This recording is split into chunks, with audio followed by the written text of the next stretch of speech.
The main headliner tonight is Jim Sillars, and he's going to speak about his book In Place of Fear 2. So I'll hand you over to Jim Sillars. Thank you very much.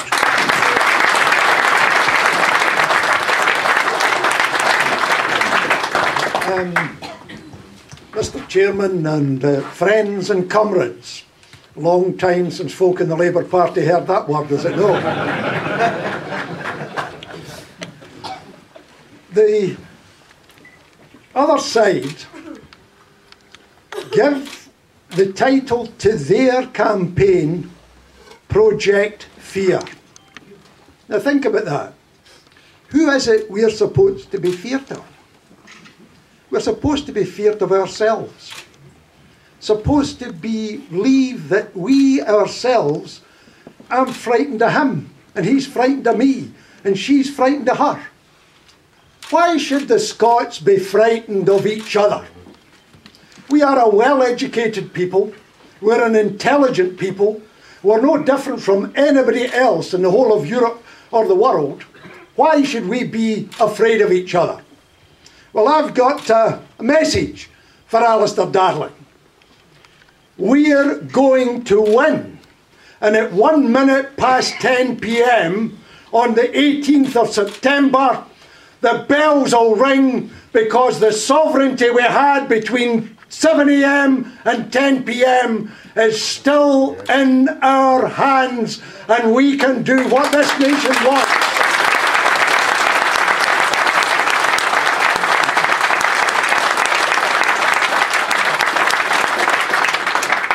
My wife Margot says they're no better together, they're bitter together. The Lib Dems hate the Tories detest the Lib Dems, and both of them hate the Labour Party. They're only united on one thing.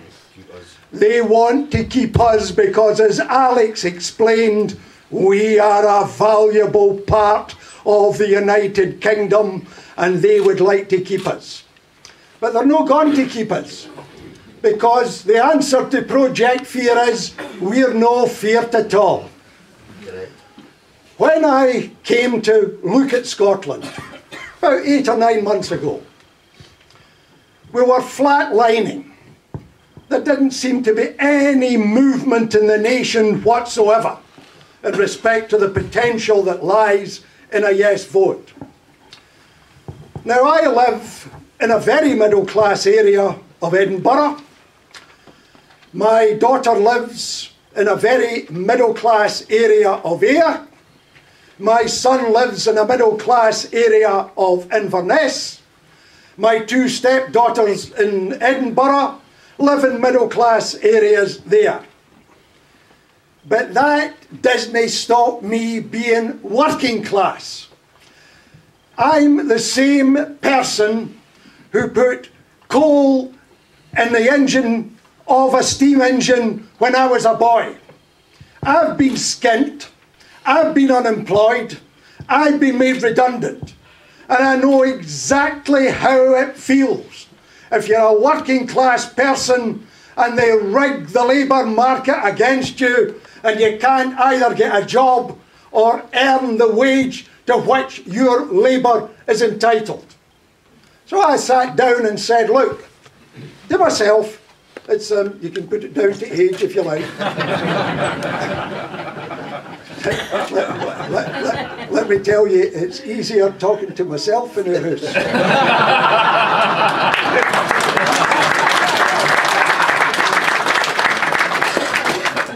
When I fought the Govan by-election, one night at 10 o'clock, we were wrapping up for the night, and everybody said, oh, it's great to be going home, and somebody said, oh, no, for Jim, he's gone home to a public meeting. But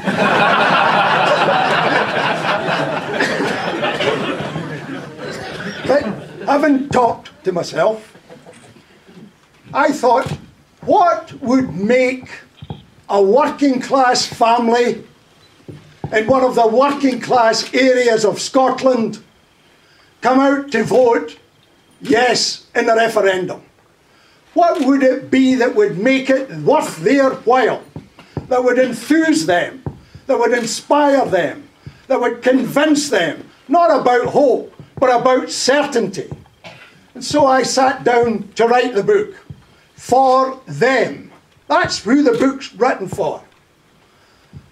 We have to understand that if you're going to have a better society in Scotland, it has to be based upon socialist principles and a socialist programme. That's the only way we're going to get a good society. And I took myself out of the mindset of the United Kingdom. And if I may say so to my colleagues in the SNP, I think the problem with the white paper is it's still in the mindset of the United Kingdom. I went completely outside and said, just imagine, we at 10:01, that's us, we're free. What would you do in those circumstances? Well, you do something very different from the past. We need an entirely different economic model to work for the Scottish people.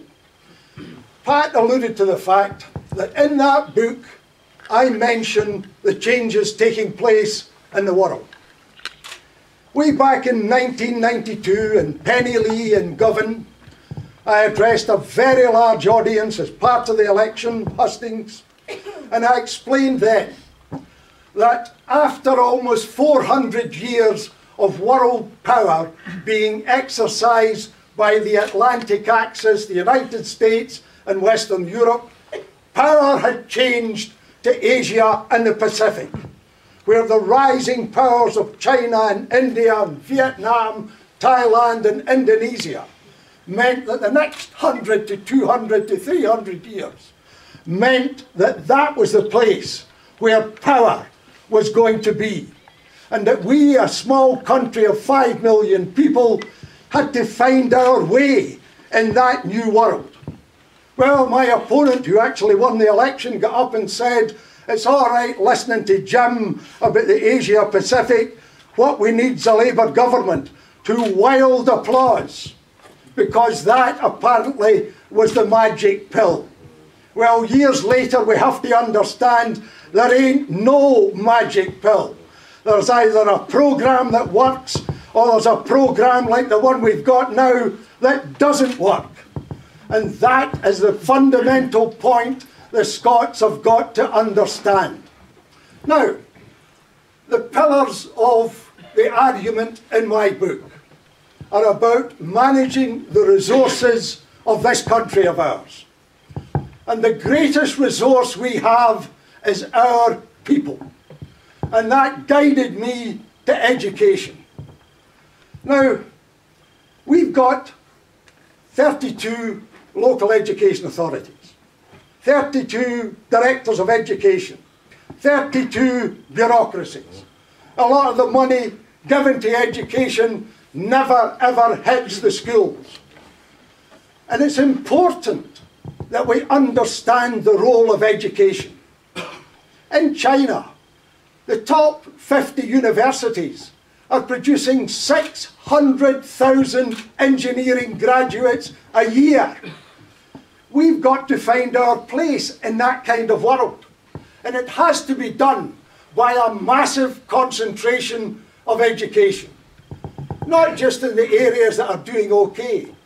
My greatest concern is in those areas of maximum social deprivation. Those children, Alec, are still born to fail. I can remember debating Born to Fail in the Scottish Grand Committee down in Westminster.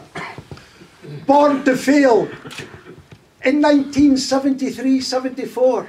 And today we have 250,000 children living in poverty who were born to fail. We cannot allow that to happen, and it need not be allowed to happen.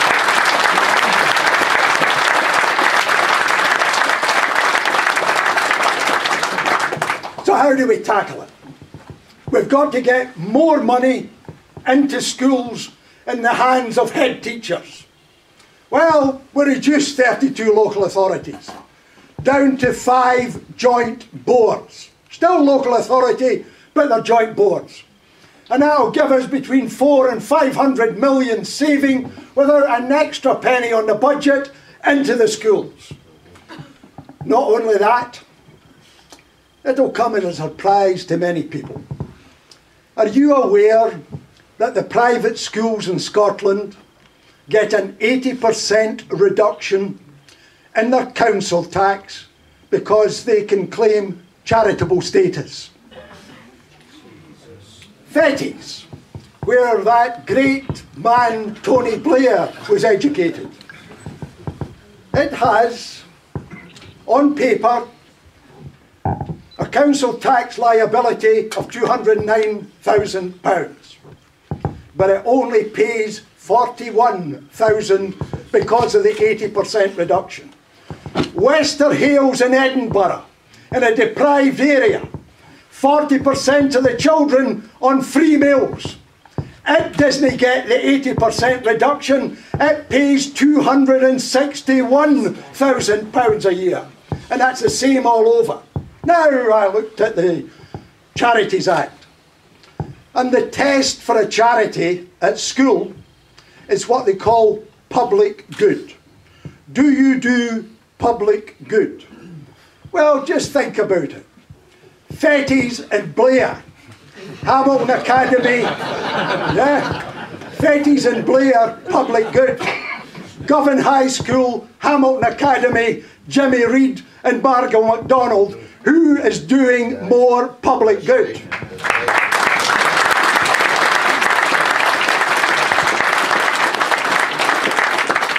Of course a state school does more public good. Now, they would say, oh, but that's the law. Well, as Nye Bevan said, you've got to be able to think what they tell you not to think. You've got to be able to say what they tell you not to say. And more importantly, you've got to be able to do what they tell you you can't do.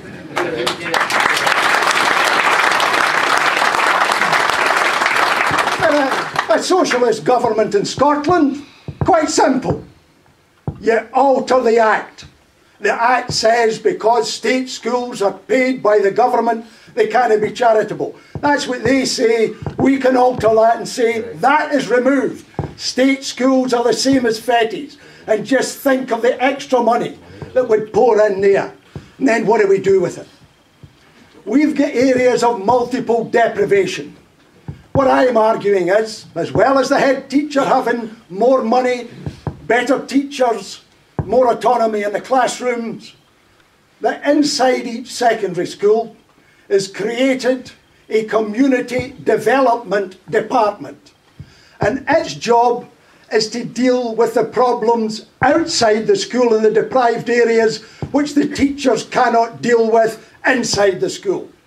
We're going to try and reach out to people, not write them off the way they're written off, but use skilled community development workers to work with the community to ensure that the children in the deprived areas get the same chance as everybody else. And the other thing we can do, we can give free school meals to every primary school children.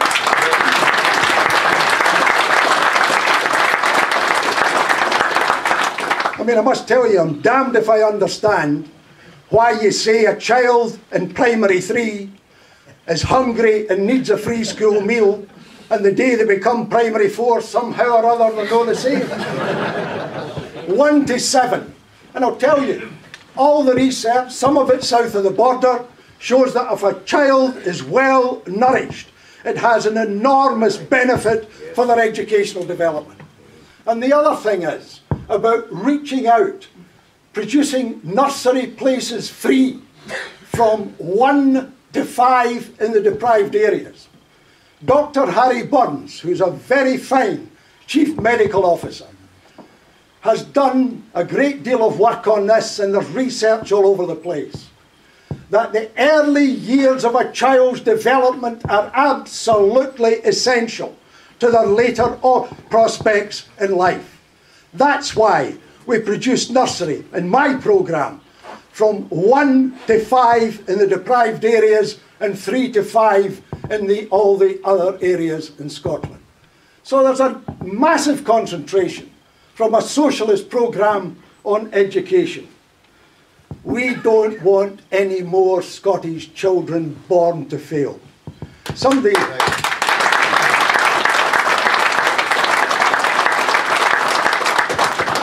I'm sick and tired of folks saying I'm proud to be Scots. What the hell are we proud of? What are we proud of? 250,000 children in poverty, schools which cannot cope with the problems because the social factors outside make it difficult for the teachers, unemployment where they rejoice because it's 6%, not 7%. That's nothing to be proud of. We've got to make a country that we are proud of, and we can do that. And that brings me to the next point, jobs. How do you create jobs? Well, they keep telling you it's difficult. It's not difficult. We've got 157,000 families on the housing waiting list. How do you how do you tackle? You build houses. I mean, there's nothing, it's like 2 and 2 is 4. You float in the waiting list, you build houses, and they're housed. I mean, there's nothing complicated about it. If we had a programme of 25,000 new house buildings a year, then we solve the problem in a very quick time. Oh, you can't pay for that, they say. Well, I've lived and worked in the Middle East for a very long period of time after they evicted me from government. And I know quite a bit about finance from the Middle East. Islamic finance is different from what you get from the RBS and all the rest. Islamic finance requires the investor to take a risk and not take interest. He can take what they call yield, certainly, a profit off it. But if it fails, he gets nothing. Now, it's called a sukuk. That's what the Islamic financial instrument is called. And in Abu Dhabi and in Qatar, they're rolling in money, looking for investments. Cameron's got a sukuk, hasn't he told folk that? But it's only worth about 70 odd million £. He's sort of testing the waters. An independent Scottish government could go to Abu Dhabi and Qatar and say, we can offer a sukuk. It's about real estate, which my Arab friends like. It's building houses, which is real estate, which produces rents, which can guarantee your yield. Nay bother at all in building houses for the homeless. That's one way. Just think of the construction jobs, the real apprenticeships, and building those houses. There's a whole trail of folk actually employed when you start construction. Then I had an idea. All these young wains round about 16 to 20 on some of the housing schemes, whom folk have written off. Well, I was involved with a group who worked with youngsters like that. And they took them away for a fortnight with the army. And they went in canoes and climbing rocks and everything like that. And they interviewed these wains afterwards. And one of the comical things was there was 2 gangs which usually fought each other, one helping the other up a very difficult rock climbing. And they interviewed them. And what came through, these children said that what was best, it was a structure to their lives. They knew exactly where they were, what they were required to do. And they interviewed one wee boy right at the end, a 12-year-old. And they said to him, what did you like? Oh, I liked this and I liked that and I liked the next thing. And they said, what did you not like? And he said, going home. Yeah, I brought a tea to a glassy. Going home, because he was going home to nothing. Well, my idea is you take those children, you take the idea that's applied in the United States for years of the Army Engineering Corps, which is a mixture of civilian and army people, who do public works. We can do that here. We can create a Scottish Environmental Corps using the ability of the Army, which knows about organisation, which has technical ability and logistical ability. And we can do good public works that are not done by the big engineering works. For example, the folk in Bute have bought a forest. Now, the reason for that community buying the forest, if they can improve the forest, it brings more tourism. That Environmental Corps could do that work for them and elsewhere as well. Up in my granddaughter's area, she was in an athletic club in Dingwall, and the coach had about 38 young people on a Tuesday night and no facilities whatsoever. That Environmental Engineering Corps could do that kind of work. And just think what it would mean to those youngsters. The pride in actually being able to do something creative and leaving something behind them as they move on to the next one. 15,000 jobs can be created in that way. Then there's oil. Now, I'm not talking about what Alec was talking about, the amount of money that we should get. Mind you, in my view, we should take a share in all the oil companies operating in the North Sea. My Arab friends think that is perfectly normal, and so it is. But leave that aside, I'll come back to that in a minute. In the North Sea, oil rigs, some of them will come to the end of their life and they'll have to be decommissioned.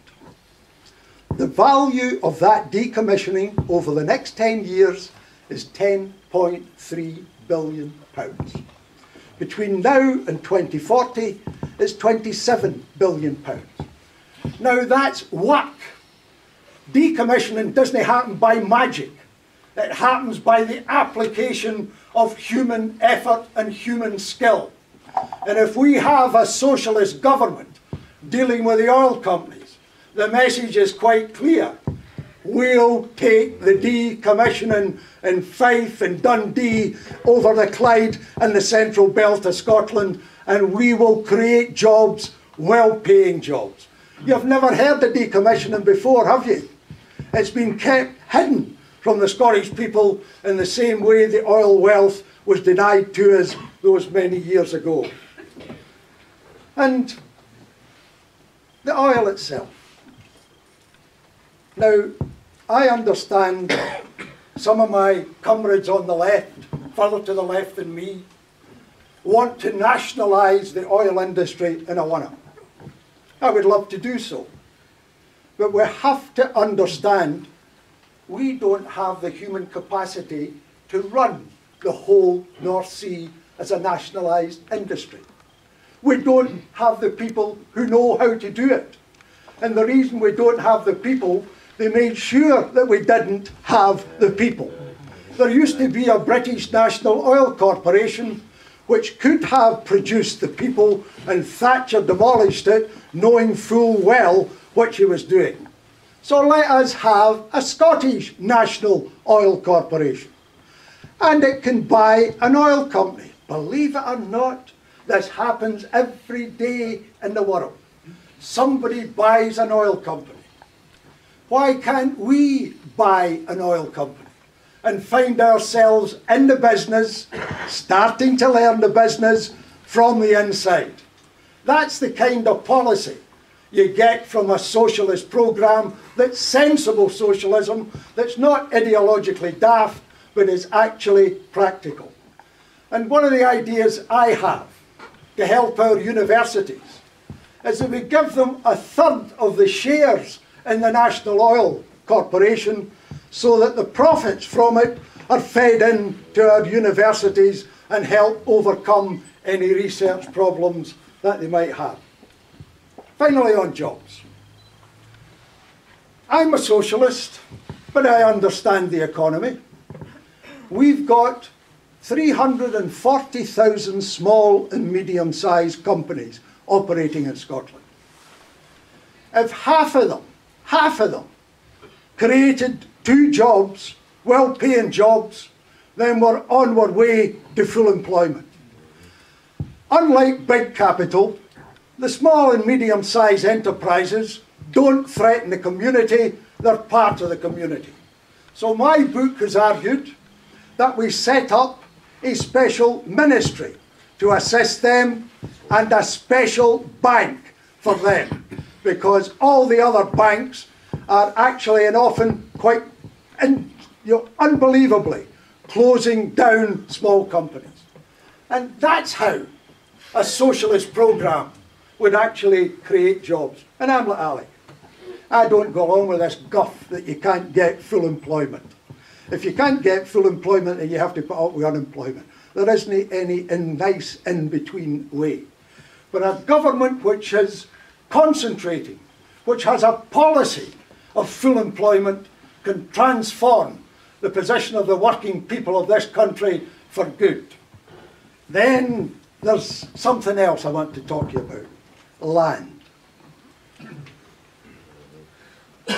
What I argue is that we do away with the council tax and we bring in land value tax, and for the first time ever under land value tax, 4,438,000 hectares of agricultural land, 1,799,000 hectares of sporting estates, 1,342,000 hectares of forestry land, and 2,430,000 hectares of vacant urban land will pay local government for the first time ever. And that's redistributed.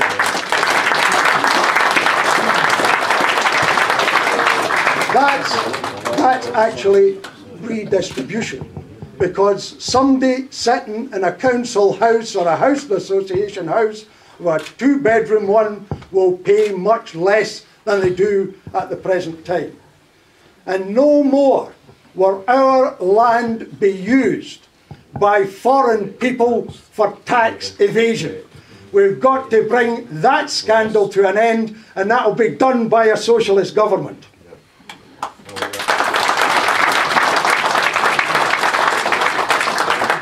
If I can put it this way, we've got to make it Scotland's soil. Now, I want to talk to you, coming to the end, about equality. We are a low-wage economy. See, I couldn't get my head round working tax credits. They kept saying that this was a subsidy to the worker, but it isn't. It's a subsidy to the employer. There's absolutely no incentive on an employer to build their business and pay better wages, especially if the government's going to subsidise the wages for them. So we're not going to have that any longer. No zero-hour contracts will be allowed in a socialist Scotland.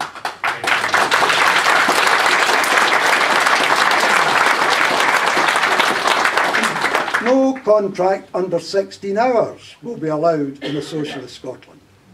The minimum wage will be phased out as working tax credits go, and everyone in the public sector will pay the living wage from day one of a socialist government. And I don't just mean if the hospital, I'm talking about folk who supply the public service as well. If you live off the public service, you will provide people with a living wage. And that's an extremely important way that we can start to end the inequality in our country. But we've got to go a bit further than that. You see, a contract of employment, folk think it's a very special contract. It's not. A contract of employment is a normal commercial contract. Someone offers to give this in return for money. That's exactly the same as if you were buying a can of beans.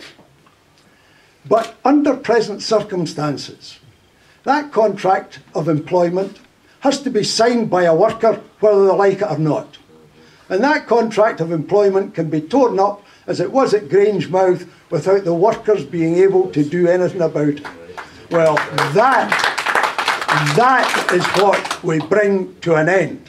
We strengthen the trade union movement and we strengthen the working people at their place of work.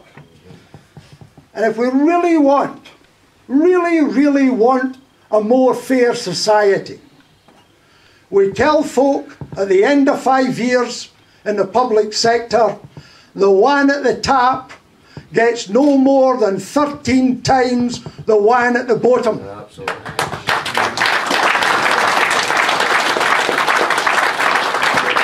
There's something else I can't get my head round. How come you pay people at the top more than the First Minister and then they get a bonus for being well paid for what they do?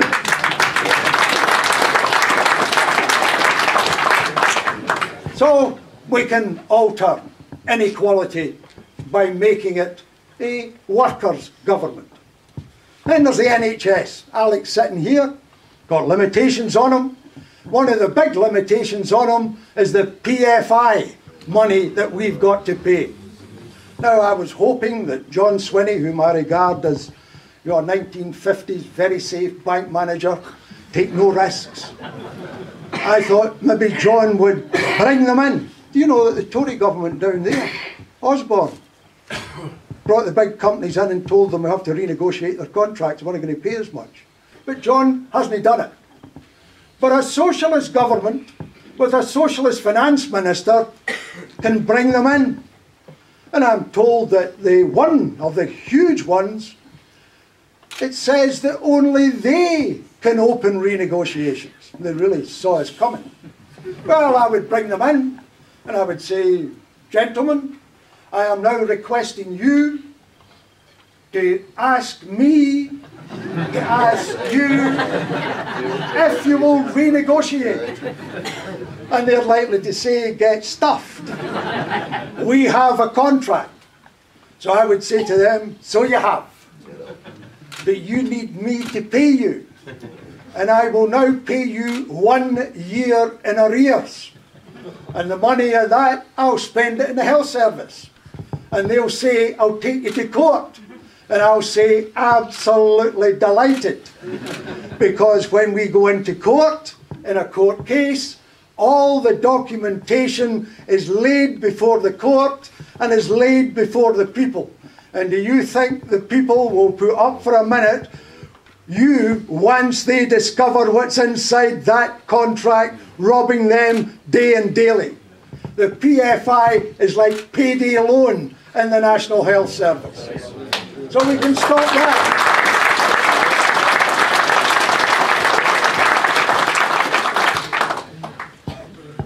One final one.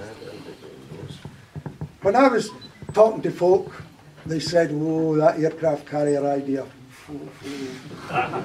No, Jim. It'll be mockery.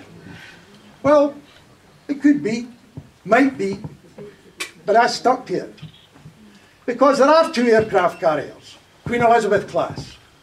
The Royal Navy, and I'm ex-RN, so I've kept my eye on the service, is so small in numbers now, they can only put 1 crew on it. Can't put aircraft on it, but that's by the by. This is the better together people, you know.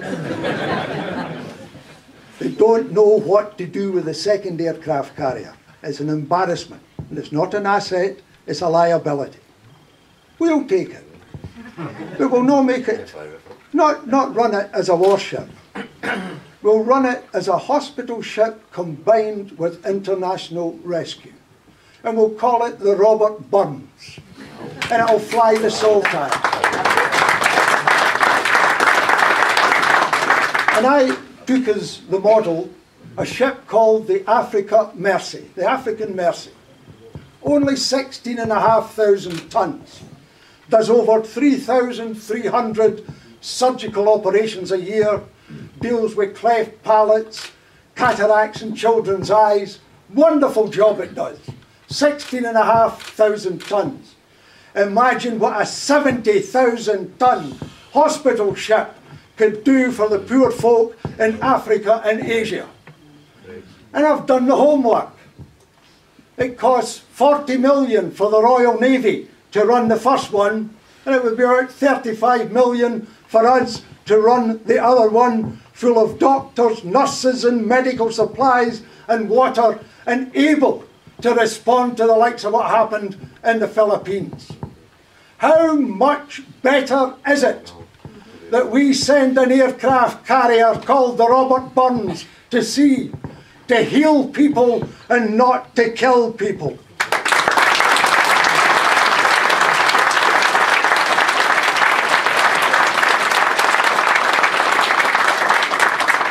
You know, we Scots, you know, apparently they're talking about the World War dead and all the rest of it in the Labour Party tonight. We've got this martial history. You know, if you look at the battle honours of the various regiments, we've slaughtered folk in Omdurman and all over the world. We've got to have an entirely different influence on the world than the one we had as part of the English Empire. Just think of the reputation. Just think of the reputation internationally for Scotland if that vessel sets sail. We'd be able to say we are trying to provide the answer to Robert Burns' plea of man's inhumanity to man. There's no need for countless thousands to mourn if we can help countless thousands. So I ain't got no apology for the idea of the aircraft carrier.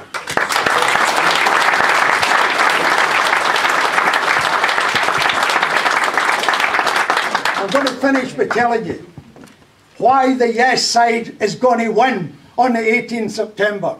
Why at 1 minute past 10 p.m. we are still in control of sovereign Scotland. It is because the long retreat of the socialist movement has come to an end.